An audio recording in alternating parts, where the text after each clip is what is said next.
this was a great comeback season. He rebounded very nicely. Obviously, we all got to see a glimpse of MVP Cody, but the only thing that I would maybe be hesitant or scared is like, can he do it again? And if he can do it again, then you pay the man whatever he wants.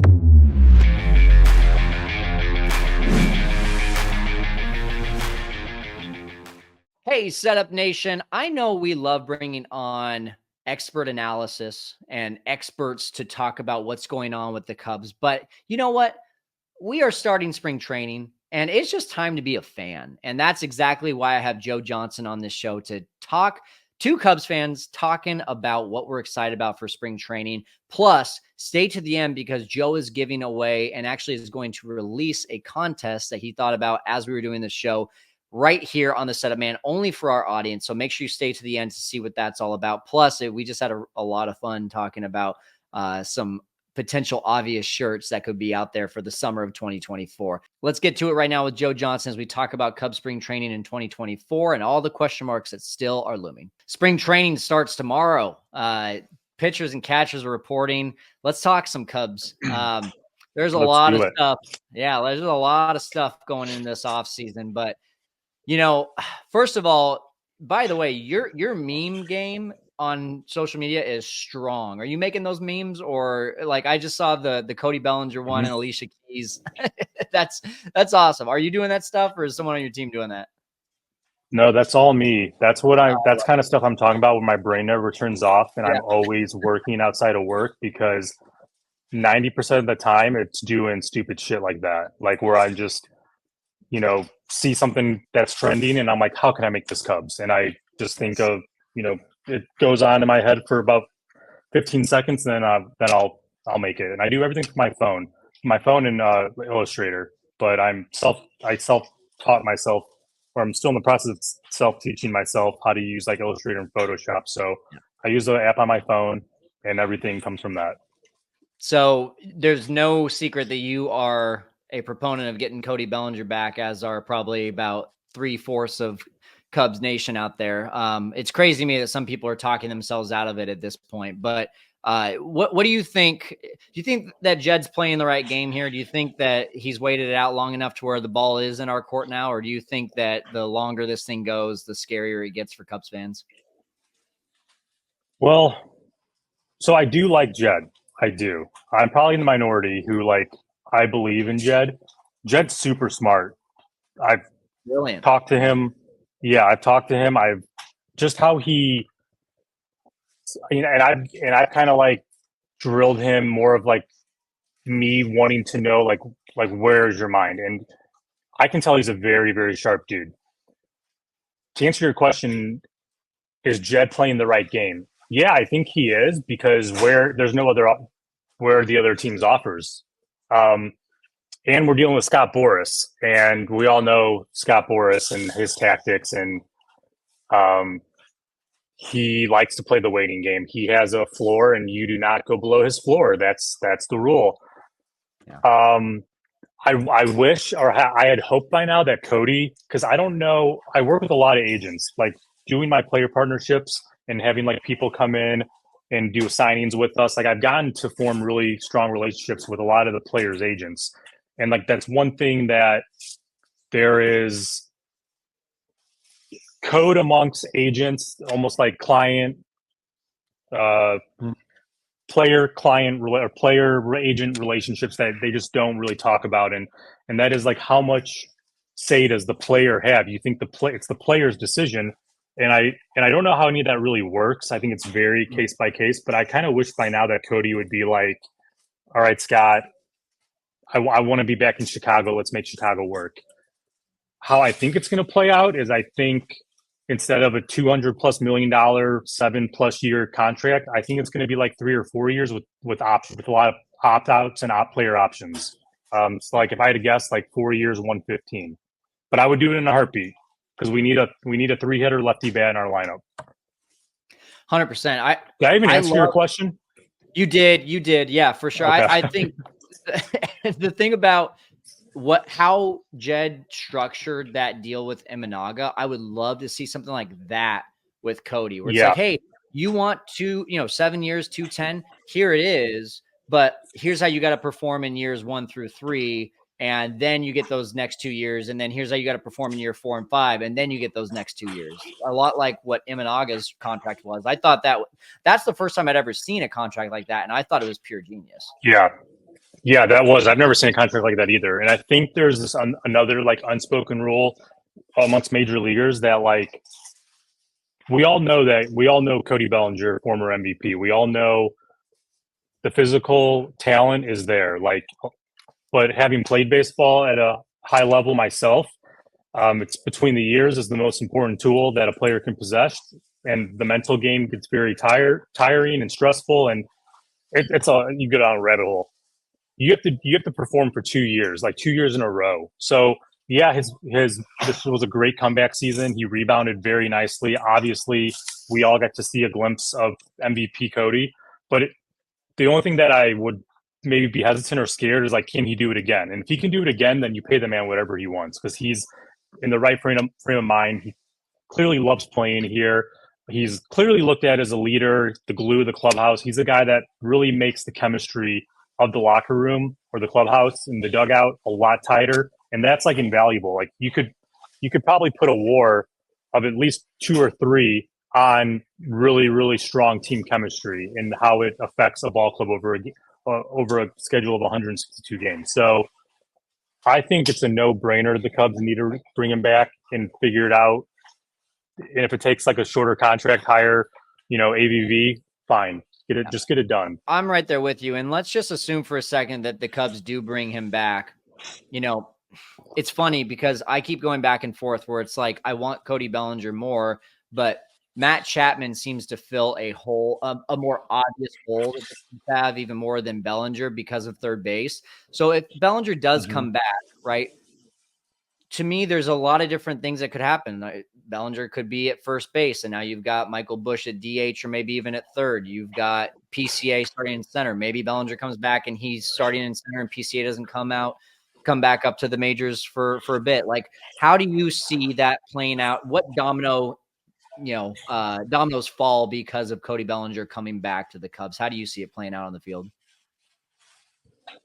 Yeah, well, like clearly, I don't know if you saw the presser this morning, but clearly the one thing that I'm very optimistic about and like happy as a Cub fan is our prospects. I mean, we have the best talent, best collection of talent in the minors, I think, in baseball right now. I'm really big the sure thing. Like, yes, I think PCA is going to be a very dynamic all-star caliber, perennial all-star caliber player for the Cubs, and I'm very excited about his arrival. I'm also a very big believer in Matt Mervis. Like, I am a Matt Mervis homer, and I refuse to give up on Matt Mervis, especially after 99 at bats. Like, say what you want, Rizzo hit 107 or 110 his first 100 at bats. So like, we should 100%. Not be judging Matt Mervis on last year.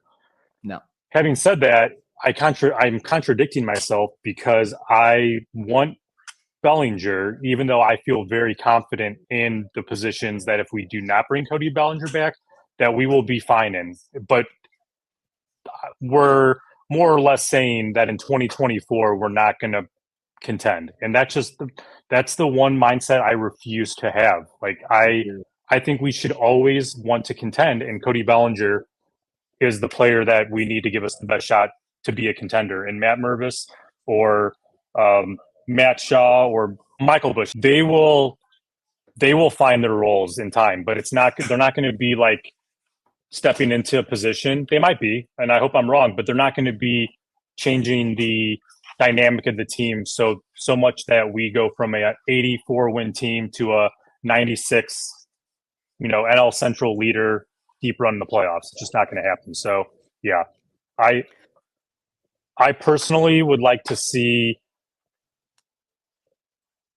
Cody probably at first base, just because I think we need to get PCA acclimated to the pros and playing every day, because what he can offer is the sky's the limit with him. I think like third base should be like our tryout. I totally agree with you that Chapman fits that need, but like, I think Matt Mervis can play third. He played third at college. He came in as a middle infielder and then move to the corner. But I think Matt's capable of playing third base if his bat is good enough, and I think his bat is top MLB. There's a top MLB bat when it's when it reaches the potential that it could reach. I think a lot of people forget that Matt Mervis throws right-handed but hits lefty. Like we just didn't see him a ton in the field to even get familiar with that. So that's actually, and he can throw a 94 off the mound too if we get desperate. There you go. Very good point. So you said something. If the Cubs don't sign Bellinger, that's basically a nonverbal of them saying, "Hey, we're just not ready to compete in 2024."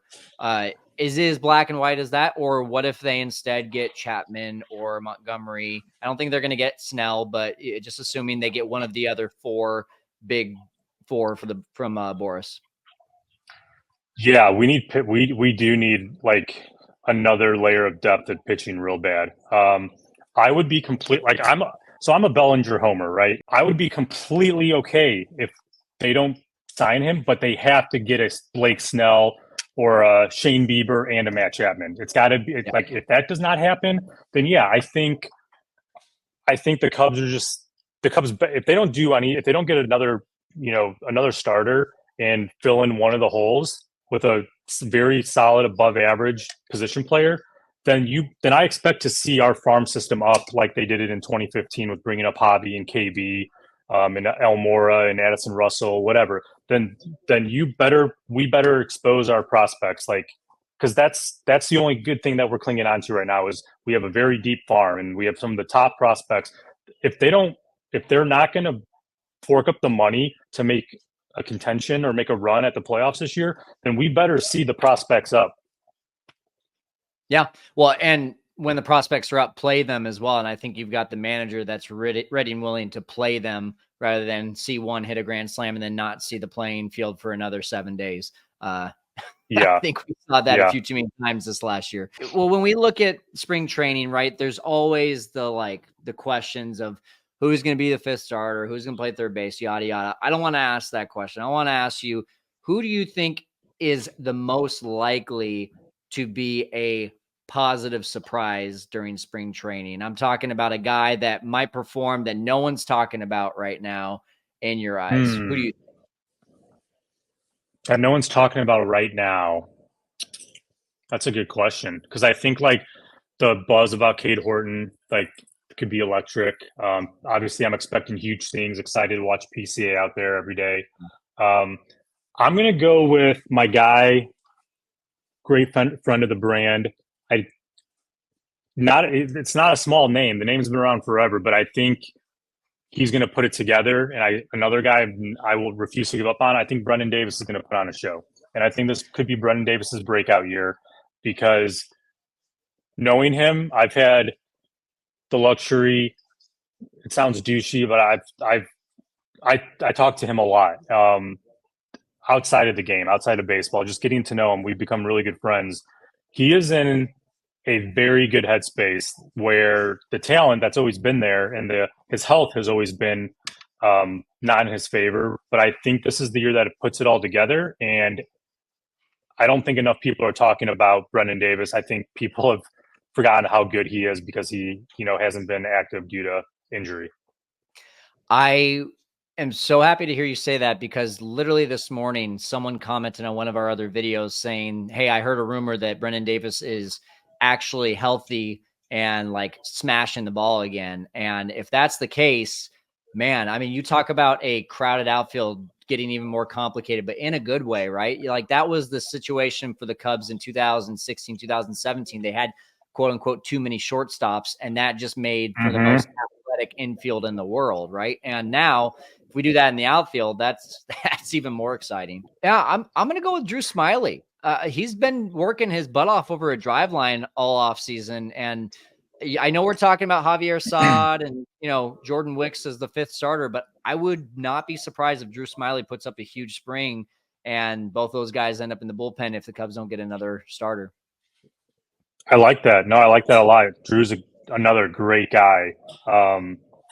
I've also been noticing those drive line videos on Twitter and seeing that. I am biased towards Jordan Wicks. I think you know, his stuff and throwing from the left side. I mean, you can never have too many lefties. I would love to see him kind of take his game to the next level, but Drew Smiley being a seasoned vet, and we are he's capable of, right, the collision with Jan Gomes going 7 no hit innings. Or Yeah, was that a perfect game? perfect Um, game. Yeah. Yeah. I love Drew Smiley. Like I know he had a little bit inconsistency towards the end of the last season, but yeah, I'm glad they brought him back, and I love that. I love your confidence in him. I'll just say that. Well, we'll see what ends up happening. There's always the surprises in both a good way and bad way. Let's just hope we have the problem of too many good performers during spring training. Um, What are you most excited for in spring training? Because obviously it's going to be the prospect show, right? It better be the prospect show. That's what I'm excited. I'm excited to see this farm system that everybody raves about. Granted, they're extremely talented, but what are you most excited for this spring? well, I'm excited to get out there in a couple days, so we're going to be posting a bunch of Lucky. content from out there. I'm stoked about that. Um, I think honestly, I'm just excited for like the puzzle to start piecing itself together. Like right now, we just have a bunch of puzzle pieces that are flipped upside down and all over the kitchen counter. And I'm just like, I don't know where to even start. I want to start seeing the borders getting built. I want to start seeing that sky being built on the puzzle. Like I want to start seeing where these pieces fit in so that I actually have an understanding of like what is this team's identity going in to 2024. Because right now I just don't know. Like, is this going to be a prospect heavy team, or is this going to be a we need to try to get a few more guys to load up and hopefully give the prospects an easier development process? I am extremely confident that there's at least two more players that are going to be added on this team before the start of the season. And that in I itself, hope so. yeah, and that in itself, if that does happen, tells me like, okay, we can be patient with PCA, we can be patient with Mervis, we can be patient with a lot of these guys, and that means that we can both compete and give these guys like what the Rays do really well. They give their guys a comfortable place to be able to develop in AAA and in the majors without putting all this pressure on them. And I feel like as Cubs fans, we've just gotten in this place of like, we need all these prospects to perform. And that doesn't ever go very well unless your name is Chris Bryant. And Yeah. and to me, like if we can do that, then I'm excited to see that puzzle a lot more put together than like, okay, looks like we're starting the year with PCA in center, Michael Busch at first, Matt Mervis at DH, along with Alexander Canario, and then a tryout at third base. Like I'm not feeling that plan. That's the excitement I'd like to see is just a clear vision of that plan. Yeah, no, I follow. I agree. My I'm not concerned about our offense, and I'm not concerned about our definitely not concerned about our defense. I'm just concerned about our starting pitching. Um, Yeah. I really like to make a playoff run. You got to That's the teams that have the best rotations are the ones that go the furthest. It's just fact. Like it's baseball is now run. It's a run prevention game. It's not run scoring. It's run prevention, and like I mean, I'm a homer. I'm gonna be optimistic, but like I really do think JMO is going to have a really good year. Kyle Hendricks, like he's at the tail of his career, but he still has. I still think he has magic in him. All, all I'm saying is like, what if they don't? If J and Shota, I have no idea I'm super excited to see what he can do because I don't know what to expect. I think the most consistent, the most comfortable I am is with Justin Steele. Um, Hell of a year last year. He's the one guy that I feel best, every fifth day that it's going to be he's going to put us in a great position to win. But if JMO and Kyle and whoever the fifth is are not on their game, then our rotation goes from very strong to very suspect really quick, Yeah. and that's the only thing that scares me. I think that is going to decide how good we ultimately are. Um, you know, yeah, like the position players do not. I feel very good with that with what we have going on there. Like, yeah, we're gonna I need Wisniewski to yeah. show us something. Who knows about Cade Horton? I don't know, but pitching is my only question mark. I think the only thing that makes me feel better this year about the pitching situation than last year, and the starting pitching was actually pretty decent last year. I think that was one of the especially in the second half, one of the strengths. Hmm. But I think one of the things that makes me more confident this year than last year was that while last year it looked like there was depth, it wasn't quality depth. Like the depth was Adrian Sampson, who never ended up pitching a single pitch in the majors last year. And then you had Assad, who we weren't quite sure of, and then Hmm. Wisniewski, who we all thought was going to be rookie of the year, and then he just turned out he couldn't get lefties out. And I feel like Wisniewski probably has been working this whole offseason on a better left-handed bat scenario. I feel His like stuff is Assad, filthy. it's so His good. stuff's It's so good. filthy. And then Assad proved himself as a starter last year. Wicks flashed some awesome stuff, and then you have, Hmm. with the potential of maybe Smiley having a turnaround plus Horton coming up. I just feel like there's more options in case Hendricks gets hurt or Tyone doesn't perform or Imanaga isn't able to go every fifth day. But here's a curveball question. I wasn't actually planning on asking you this, but since we're Yeah. talking about starting pitching, I posted a video the other day about Trevor Bauer. A lot of Cubs fans are talking about Trevor Bauer. What do you think? Would you take him? Oh man, that's a really. You're not gonna like my answer. I don't know from a talent perspective. Yes, he's extremely talented. His character has been questionable. Granted, what happened to him was really shitty. I Mm-hmm. don't know enough about the situation. I don't know enough about him as a person in the clubhouse, as a teammate, camaraderie. I don't know enough to give you my like true honest opinion. On the surface, I would say no, just because I think that like knowing that he was set up and was not guilty, there's still some questionable things that I think he did that make me question his character. And we've seen his other videos and we've seen how he tweets. I just think that like the risk of being a personality that needs to be closely managed or put Yeah. up with in the clubhouse is not worth the reward of him coming back to all-star caliber form. So that's a tough one, and I just don't know. I don't know enough about his situation to speak. Yeah. I don't want to be ignorant. I don't know enough I, to speak I on it. and I already kind of talked about this on the video, but I think the big thing for me is if it was just the isolated situation of just this girl trying to get her money and Yeah, and that was take terrible. That was terrible. yeah, totally crappy situation, like you said. But it wasn't just that, right? Like he was very Hmm. like he yelled at Joey Votto. He had thrown a ball over, his teammate's head in center field after a bad inning because that guy dropped a ball. Like there's just so many things along the way where it's like this was just the tip of the iceberg. And there's such a thing as changing. If he changed, that's great. Totally.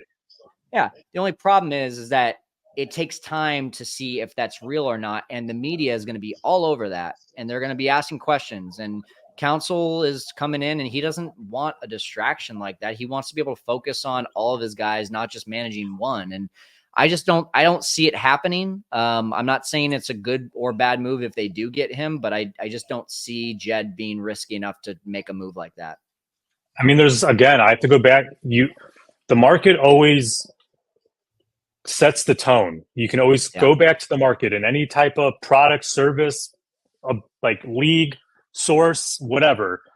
What nobody else has signed him, and he's coming out now and saying he will play for league minimum. Like, if nobody else is taking that chance, that's does speak volumes. It's like there is that elephant in the room, and yeah, from a baseball ability wise, we know he's top tier. Like, yeah, like he can be. I think he'll probably get picked up. If he doesn't get picked up before the season, I'm sure a team that's in contention that can take a risk on him that hopes if they reach his upside, he will definitely make them better.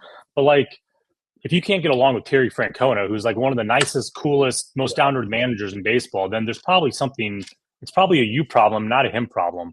And yeah, I don't think past teammates have the most warm, like things to say about him. So yeah, for me, it's just not. I would say I would lean towards no. It's not worth it. Well, that's a good point too. Kind of like the Craig Kimbrell signing with the Cubs a few years back, right?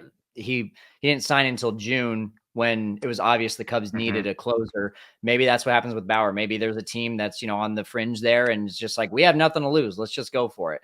So that's a good point. I'm all about second chances. So like Yeah. I'm not saying don't give him a chance, but I just don't. I think our chemistry is so good right now. I could see that being a disruptor. I agree. I agree. All right, Joe. Time for our 27th out rapid fire round. And usually what I do here is I ask you a bunch of questions. You got to give me quick answers. But you and I talked about this, and we got a little fun thing that we want to do for all of you out there. So obviously, Obvious Shirts is putting out organic stuff as it's happening. Last year, the summer of Mike Talkman, right? That was a complete surprise to us, but before you know it, everyone in the bleachers in the summer is wearing that shirt. So I want to ask you, what are some names of shirts? If we had a crystal ball and we were able to look into July 2024 and see all the shirts that fans are wearing at Wrigley, if we saw certain shirts being worn that have not been made yet, that would be signs of, hey, this season's going pretty well.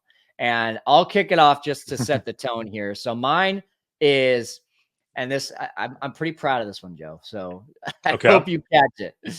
Clear eyes, full bellies, can't lose. Love Cody that. Bellinger. Cody Bellinger back on the Cubs, killing it. We're not losing at Wrigley. Yep. I would say Pico Armstrong is a Gold Glover. That would be a really good sign to see. Okay.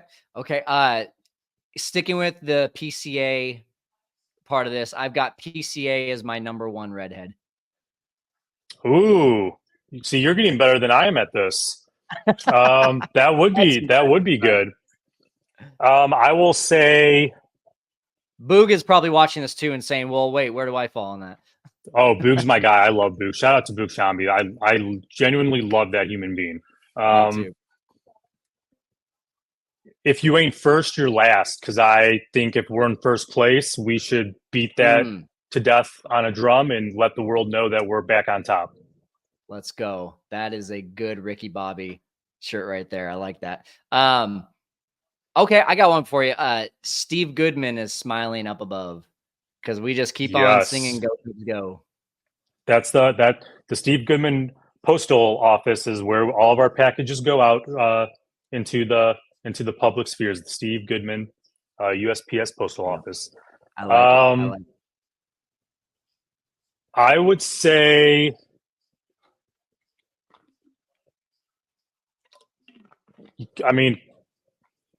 Cody Bellinger crushes baseballs would be a great one to have in July because that means he's on our team through the deadline and he's a Cub in 2024 and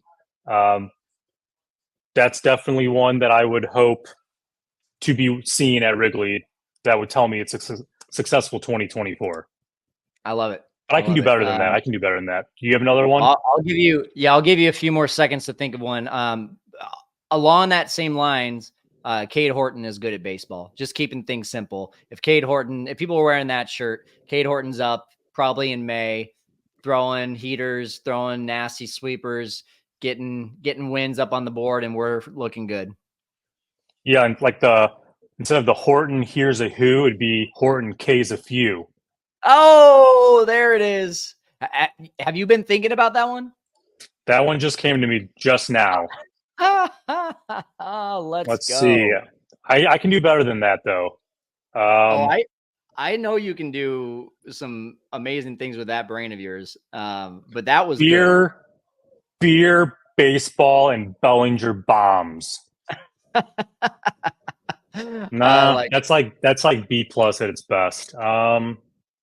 That reminds me of Beats Bears Battlestar Galactica on The Office. Yes, I'm a big Office fan. So obviously, I'm trying to play off that.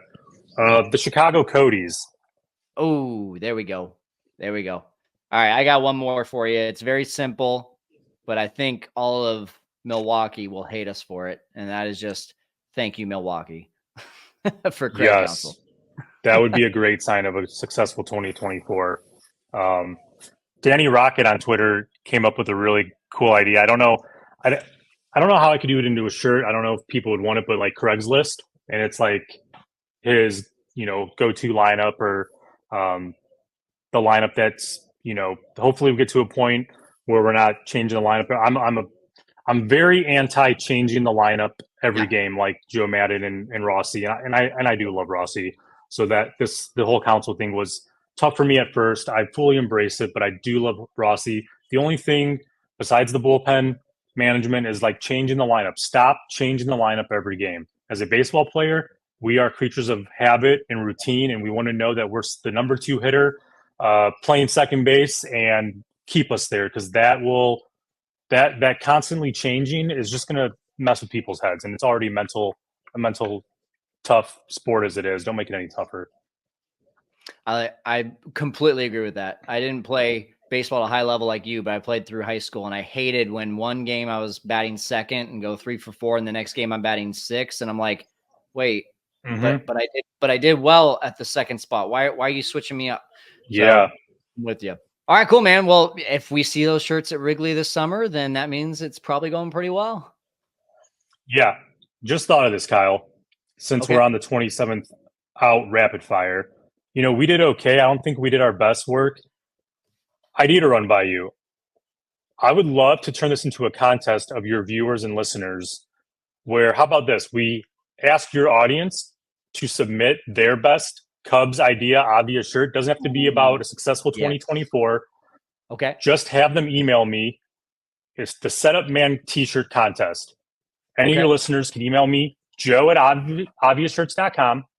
Subject line, the Setup Man t-shirt idea or t-shirt idea contest. And me and you will sit down, say deadline's May 31st. We will pick top 10, top 15 best ideas. We'll print the top idea, and we'll give prizes out to maybe the top 5 or whatever we see fit. What do you think? Oh, I freaking love it. Okay. Yeah. So guys, email joe at obviousshirts.com, title Setup Man t-shirt contest. Give the idea of your best obvious shirt. And May 31st, I love it. That's a great deadline. We're a couple months into the season, and we might even have some original ideas just based on what's going on in the season. I love it, Joe. Absolutely. We'll get together. I'll come back on. We'll announce our favorites. We'll let people vote, and then top idea will get made. I promise I'll make it worth your time. It'll be sold in our store, and bragging rights for the rest of the season for the individual who comes up with the best idea.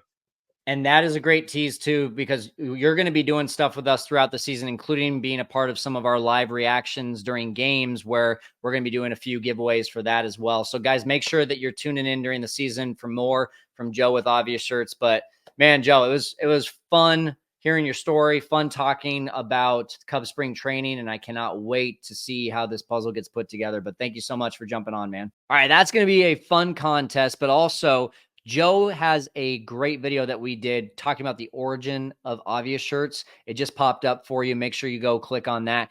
That video is really fun for me because we get to see who Joe is, what the reason for Obvious Shirts was, how it started, and also just, he's a true bleeding Cubby Blue Cubs fan. And there's no better feeling than knowing that you're buying a brand of something that you love, but also believe in the same thing as that person. And that's exactly what Joe is. He's a Cubs fan. So go get Obvious Shirts, get into this contest. And oh, by the way, on that other video, Joe has another giveaway and actually a discount code that you can use. So make sure you click on that video in the description, or it also popped up for you in your upper right-hand corner of this video. But as for now, Cubs fan, Setup Nation, I'm going to go ahead and put my arm on ice. We'll see you next time.